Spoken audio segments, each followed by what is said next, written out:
자, 그렇다면 질문이 나오죠. 그때랑 지금은 왜 또 이런 비슷한 일이 벌어지나요? 그죠? 이상하지 않습니까? 96년처럼 경제가 너무너무 어려운 상황인데도 불구하고 왜 우리나라는 그때처럼 외환위기를 안 가고 마이너스 성장을 안 하는가? 첫 번째, 환율을 적기에 잘 인상했다. 두 번째, 환율이 상승도 딴 나라보다 오히려 적다. 세 번째, 그러나 주가랑 부동산 많이 빠졌다. 그럼 어떻게 해야 돼요? 나라만 안 망한다면 이럴 때가 적정한 레벨에 거래되는 또는 안정적인 그런 수익을 기록해 볼 수 있는 자산에 대해서 저가 매수할 수 있는 기회가 될 수도 있지 않냐. 어떻습니까, 여러분? 최근 1, 2년 사이에 왜 우리 주식시장이 그렇게 힘들고 경제가 그렇게 힘들었는지에 대해서 궁금증을 가지신 분들이라면 역사에서 그 원인을 찾을 수 있다. 이게 이제 역사를 공부하고 우리가 경제를 공부하는 이유입니다, 이런 게. 안녕하세요, 홍춘욱입니다. 참 대한민국 돈의 역사에 대해서 관심을 가져주시는 우리 수많은 독자분들, 구독자분들한테 감사하다는 말씀 드리고 시작하도록 하겠습니다. 오늘은 대한민국 돈의 역사를 쓰면서 제가 느꼈던 감상 그리고 올해 시장을 바라보면서 느끼는 점들을 편하게 이야기를 드려보고자 하는데요. 그림 한번 참고해 주시면 좋을 것 같은데요.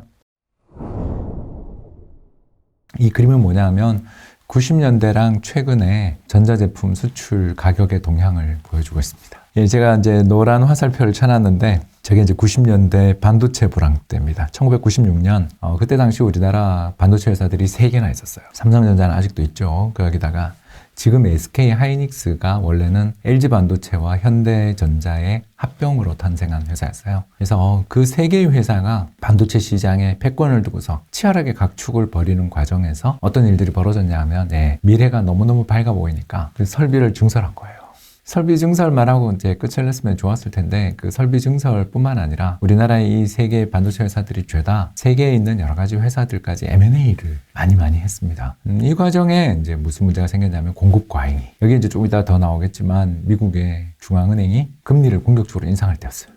지금하고 너무 닮았죠, 그죠? 공급 과잉의 위험이 부각되는 가운데 금리 인상으로 세계의 반도체 수요가 줄어드는 가운데 고점 대비해서 빨간 선입니다. 고점 대비해서 우리나라의 반도체 가격이 거의 한 반토막 났어요. 자, 그리고 지금 시계를 돌려서 2016년부터 2023년을 표시하고 있는 파란 선 보시죠. 어때요? 하락률이 그때보다 더 가파르죠. 이게 우리나라 경제가 최근에 왜 이렇게 힘들었나요? 어떤 분들이 많이 질문하시는데 1996년 반도체 불황 못지않게 힘들었기 때문이다. 여기에 이제 또 추가적으로 문제가 하나 더 있었죠. 그러면 96년처럼 한국이 망하나요? 어떤 분들이 그렇게 이야기하실 텐데 그때랑 차이는 조금 있는데 일단 1996년을 조금 더 회고해 보자면 그때 1994년 중국의 위에나 그리고 1996년 일본의 엔이 자국 통화의 가치를 떨어뜨렸습니다. 이거 뭐라고 하죠? 엔저. 들어보셨죠? 최근에도 엔저죠? 와우, 무섭습니다. 세 가지나 비슷하죠. 미국의 금리 인상, 더 나가서 반도체 가격의 폭락, 주변 국가들의 환율 평가절하 또는 통화 가치 하락. 우리도 원저, 딴 나라도 엔저, 위엔저를 하고 있는 거죠. 어떻습니까, 여러분? 최근 1, 2년 사이에 왜 우리 주식시장이 그렇게 힘들고 경제가 그렇게 힘들었는지에 대해서 궁금증을 가지신 분들이라면 역사에서 그 원인을 찾을 수 있다. 어떤 역사다? 90년대 한국의 역사에 이 비슷한 일들이 있었고 이때 우리나라는 외환위기로 이어질 정도로 굉장히 힘든 시기를 보냈었다라는 그런 이야기가 되겠습니다. 왜 그러면 이렇게 경제가 가파르게 위험에 처하게 됐나 할 때 첫 번째 이야기를 제가 하나 한 게 있었죠. 혹시 기억나세요, 여러분? 미국의 금리 인상이 아주 공격적으로 이루어지고 있다.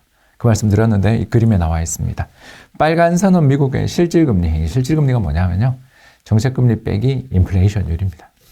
그러니까 우리나라의 정책금리가 3.5%잖아요, 여러분. 그죠? 그런데 소비자 물가가 3.8이에요. 그럼 어때요? 실질금리는 얼마죠? 마이너스 0.3이에요. 인플레이션만큼 금리가 높아야 예금할 맛이 나지 않겠어요, 여러분? 모든 물가가 다 오르고 있는데 내 예금 금리만 안 올라. 저축할 이유가 없죠. 여러분 그렇지 않습니까? 그래서 올해 시장이 분명히 옛날에 비해서 금리가 높은 편이긴 한데 저는 그걸 돌아다니면서 중금리의 시대다라고 이야기하지 고금리라는 말을 안 써요. 고금리라는 말을 쓰려면 미국처럼 저렇게 플러스가 나야 됩니다. 근데 파란 선 봐주세요, 여러분. 파란 선이 뭐냐면 미국 경제 성장률이에요. 그죠? 재밌지 않습니까, 여러분? 1990년대와 지금은 빨간 선, 미국의 실질금리도 상승하고 파란 선, 성장률도 올라가요.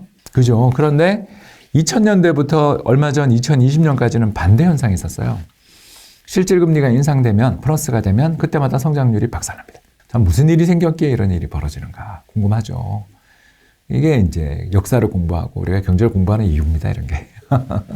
90년대에는 무슨 일이 있었죠? 예, 정보통신혁명. 기억나세요? 예, 저는 그 세대입니다. 윈도우 3.0 쓰다가 윈도우 95가 딱 나오는데 천지가 개벽하는 느낌. 야, 컴퓨터가 이렇게 변할 수 있구나. 인터넷이 막 깔리기 시작하고요. 전국에 초고속 통신망이 깔리기 시작했습니다. 이러면서부터 우리가 인터넷 세상이 출현했죠. 그전에는 PC통신의 세상이었는데 뭐 천리안이나 유니텔 뭐 이런 것들을 많이 썼었지만 이제 그 뒤로는 우리가 전부 인터넷 쓰고 있습니다. 여기서 더 나가서 스마트폰도 쓰고 있죠. 이런 세상의 격변이 나타나는 시기에는 암만 정부가 금리를 인상해도 경제에 강력한 수요가 생기거든요. 왜냐하면 정보통신 흐름을 빨리 따라잡지 않으면 나가 끝장이 나기 때문에 어떻게든 기업들이 이 흐름을 따라가기 위해서 어마어마한 투자를 하고 투자의 과정에서 고용이 늘어난 거예요. 선순환이 벌어지는 거죠. 그러니까 금리가 높아도 경제성장이 달성되고 경제성장이 달성되니까 중앙은행이 금리를 높게 유지하는. 이야, 근데 이제 그게 끝났죠. 정보통신혁명이 지금도 지속 중이지만 그때 같은 아우라, 그때 같은 영향력 없죠, 여러분. 그렇지 않아요? 아유, 뭐 정보통신혁명 그래 진행 중이지 이렇게 돼버렸죠, 이제는. 그래서 그 뒤로 제4차 산업혁명, 저는 개인적으로 4차 산업혁명이라고 부르는데요. 90년대에 발생했었던 그런 정보통신 붐 또는 인터넷 혁명에 비하면 최근 AI가 무섭다. 또는 2차 전지 덕분에 뭐 전기차가 잘 나간다. 그리고 뭐 또 다른 면에서 여러 가지 로봇 기술들이 발달했다. 막 이런 이야기가 들리는데 안타깝지만 90년대만큼의 거대한 혁명은 아니었다는 생각이 들어요. 자, 그렇다면 질문이 나오죠. 박사님, 그때랑 지금은 왜 또 이런 비슷한 일이 벌어지나요? 그죠? 이상하지 않습니까? 왜 정책금리가 인상되고 있는데도 불구하고 미국 성장률이 지난 분기 성장률이 얼마나 나왔냐면 4.9 나왔어요. 아, 부럽다. 우리나라는 2% 성장도 못하고 있는데 미국은 4.9가 나왔어요. 왜 이런 일이 벌어지냐? 그 이유가 이제 정보통신혁명이 아닌 또 다른 이유 때문이라는 것을 말씀을 드릴 수가 있는데요. 바로 이것 때문이죠. 그림 한번 볼까요? 예, 미국과 영국의 선진국이죠. 미국과 영국, EU 등 선진국 해외 태생 인구 변화라는 그림을 제가 하나 가져왔는데 그림을 보시면 바로 뭐냐 하면 코로나 이후에 갑작스러운 인구의 증가가 어느 나라에서 진행되고 있다? 선진국에서 진행되고 있다. 한국이랑 너무 달라요. 우리는 인구 감소 때문에 걱정하고 있는데 유럽 그리고 미국 같은 나라는 살기 좋잖아요. 그런 살기 좋은 나라로 전 세계에 이민이 몰려들고 있고 특히 트럼프가 2020년 이후로 퇴임했죠. 그렇죠. 트럼프의 퇴임도 굉장히 큰 영향을 미쳤습니다. 그래서 전 세계적으로 어마어마한 인구의 증가가 나타나고 있습니다. 그럼 인구의 증가가 나타나면 여러분 어떤 일이 벌어질까요? 네, 수요가 증가합니다. 왜? 혼자 이민 안 하죠. 가족을 데리고 가는 경우가 되게 많고요. 또 이민 가는 사람들의 두 번째 특징이 뭐죠? 예, 선진국들은 교육 수준이나 세상상의 어떤 여러 가지 조건들을 봐서 받아들이죠. 돈이 많거나 아니면 학력 수준이 높아요. 마지막 세 번째가 뭘까요? 이 사람들 다 젊죠. 나이 든 사람들보다 젊은 사람들에게 가산점을 줍니다. 우리도 이거 빨리 해야 되는데 아직 뭐 생각이 없는 것 같아서 참 답답하고요. 근데 이렇게 되니까 이 세 가지 요건을 다 갖춘 사람들이 들어와요. 교육 수준도 높고 또는 가족을 가지고 들어오고요. 무엇보다 젊어요. 그럼 어떻게 돼요? 이민 온 다음에 출산율이 폭발하죠. 새로운 세상에 정착할 때 사람들이 가족 간의 관계가 좀 좋아지는 경우들이 더 많겠죠. 우리가 이제 여기서 살아야 돼. 험난한 새로운 환경에서 우리가 잘 지내야 돼. 하면서 우리 한국 사람들 같은 경우는 사실 미국 이민 가면 교회에 많이 간다 그러잖아요. 그러니까 그렇게 뭉치게 됩니다. 그 과정에서 출산율들이 올라가는 경향이 보인다고 해요. 출산율까지 올라가면 집 사고 싶은 욕구가 생깁니다. 90년대와 지금의 가장 큰 차이는 그때는 정보통신혁명, 지금은 주택 붐이 벌고 있죠. 특히 이런 주택 붐을 더욱더 강화시키는 게 뭐다? 리쇼어링입니다. 리쇼어링이 뭐냐고요? 해외에 투자해놨던 설비들을 국내로 다시 가져오는 일입니다. 들어보니까 그렇죠, 그죠? 중국에서 수많은 외자계 기업들, 외국 기업들이 이탈한다는 이야기 기억나세요? 그렇죠. 이런 일들이 벌어지면서 제조 부문에서 어마어마한 건설 투자가 발생하고 있다. 당장 삼성전자, LG에너지솔루션, 그리고 현대자동차를 비롯한 한국의 수많은 기업들이 미국에 진출해서 공장 짓고 있죠. 이번에 우승한 텍사스 레인저스 근처에 짓고 있습니다, 여러분. 텍사스 오스틴이나 테일러시를 가면 한국어가 제일 많이 들린다고 하잖아요. 요새는 아틀란타에서 영어 못해도 산대요. 그만큼 한국 사람들이 많이 갑니다. 거기로 가게 되면서 집값을 올리고 있죠. 왜? 인프라도 좋아지고 교육시설 좋아지고 소득 수준 높은 사람들이 들어오니까. 자, 여러분 좀 이해되세요? 그러니까 리쇼어링과 이민 붐이 지금 미국 경제를 올리고 있는 중입니다. 자, 그렇기 때문에 현재 벌어지고 있는 세계 경제의 어떤 변화들, 이런 것들을 생각해 본다면 앞으로 상당 기간 미국의 고금리 정책들이 유지될 가능성이 높고, 이런 고금리 정책들이 유지되는 경우에 미국의 달러가 강세를 보이겠죠. 그죠? 왜? 미국 자산이 유리하잖아요. 우리도 서학개미 많이 하잖아요. 자, 그렇다면 우리나라 환율은 어떻게 될 것인가? 우리는 괜찮은가? 이 주제로 넘어가 보겠습니다. 그림 한번 보시죠. 빨간 선은 달러에 대한 위안화 환율, 그리고 파란 선은 달러에 대한 엔화 환율인데 90년대랑 진짜 비슷하죠. 94년에 빨간 선 급등하는 거 보이세요? 그리고 96년에 파란 선 급등하는 거 보이세요? 네, 그리고 지금 또 환율이 급등하고 있죠. 경쟁국들이 자국 통화 가치를 떨어뜨리고 있습니다. 이걸 뭐라고 하냐면 근린 궁핍화. 이웃을 굶겨 자기만 먹고 살겠다라는 정책이죠. 자, 그래서 우리가 96년에 망했습니다. 왜? 그때 우리나라는 환율을 조정하지 않았어요. 왜? OECD 가입한다고, 경제개발협력기구 가입한다고, 1인당 국민소득 1만 달러 유지하려면 환율 올라가면 안 되잖아요. 달러 기준이니까. 우리가 잘 몰랐어요. 우리나라 사람들이 주변에 이런 일이 벌어지고 있다는 것에 대한 경계감이 너무 약했어요. 반도체 가격 폭락하고 주변국들이 환율을 인상하고 있는데도 불구하고 멍 때리고 있었죠. 근데 지금은 좀 다릅니다. 그림 볼까요? 네. 파란 선이 한국 달러에 대한 원화 환율인데 우리도 많이 올랐죠.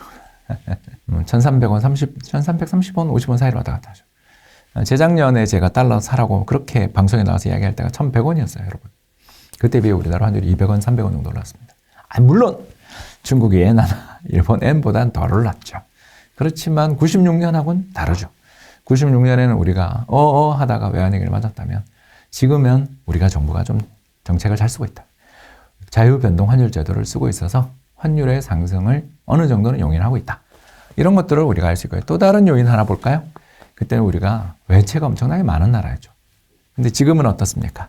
외채가 아니고 순자산이 많아진 나라가 됐습니다. 빨간 선이 뭐냐 하면요. 대외 순금융자산. 이게 뭐냐면 우리 국민들이 다른 나라에 투자해서 번 돈입니다. 이야, 얼마다? 8천억 불 가까이 되죠. 이 절반은 국민연금 거고요. 자, 여러분 나라 망할까요? 네, 그러진 않겠죠. 나라는 망하지 않습니다. 그렇다면 경제가 어려워질 때 어떻게 해야 될까요? 그죠? 우린 다 알아요, 이제. 나라가 망하지 않아요. 왜? 환율도 인상해가지고 기업들의 경쟁력 좋아졌고요. 더 나가서 대외 순금융자산이 엄청나게 커졌어요. 그래서 환율이 급등하면 급등할수록 해외에 투자해 놓은 돈의 가치가 불어서 국민연금이 올해 수익률 10% 났다는 이야기 들으셨죠?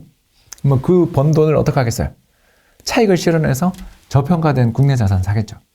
그러면 환율을 어떻게 할까요? 달러를 팔고 원화를 살 테니까 환율의 급등세들이 끝없이 이어지지는 않겠죠. 자, 이 모든 이야기를 종합해보면 한 가지 인사이트를 얻게 됩니다. 아, 그렇구나. 96년처럼 경제가 너무너무 어려운 상황인데도 불구하고 왜 우리나라는 그때처럼 외환위기를 안 가고 마이너스 성장을 안 하는가? 이유를 이제 알았죠. 첫 번째, 환율을 적기에 잘 인상했다. 두 번째, 그렇죠. 우리나라가 대외 순금융자산을 어마어마하게 가지고 있다 보니까 외환위기 가능성은 없고 환율이 상승도 딴 나라보다 오히려 적다. 세 번째, 그러나 주가랑 부동산 많이 빠졌다. 그럼 어떻게 해야 돼요? 나라만 안 망한다면. 그렇죠. 이럴 때가 적정한 레벨에 거래되는 또는 안정적인 그런 수익을 기록해 볼 수 있는 자산에 대해서 저가 매수할 수 있는 기회가 될 수도 있지 않냐. 이런 생각을 해볼 수 있는 거죠. 결국 우리가 역사 공부하는 이유, 돈의 역사 공부하는 이유가 다 나왔어요. 뭘 본다? 반면교사. 과거에 있었던 사실을 살펴서 지금을 살펴보며 그때랑 공통점과 차이점을 살펴본다면 분명 작년에는 어려움이 온다라는 걸 이미 대비할 수 있었겠죠. 왜? 반도체 가격 폭락 중이니까. 주변 국가 환율 상승하니까 그땐 조심해라. 근데 그럼에도 불구하고 나라는 망하지 않는다. 나라가 망하지 않으면 자산 가격이 끝없이 폭락하기보다는 적정 레벨 이하로 떨어지면 저가 매수세가 유입될 수 있다는 거죠. 이해되시죠? 그 저가 매수세의 선두주자는 당연히 국민연금이겠죠. 그러나 국민연금만 믿고 있지 마시고 국민연금의 또 매매는 뒤늦게 알려지잖아요. 저는 그래서 불황에도 흔들리지 않는, 그리고 수출이 환율 상승 덕분에 이득을 볼 수 있는 기업들 위주로 해서 투자해 나간다라면 좋은 성과 기록할 수 있지 않을까 생각합니다. 지금까지 경청해 주셔서 대단히 감사합니다.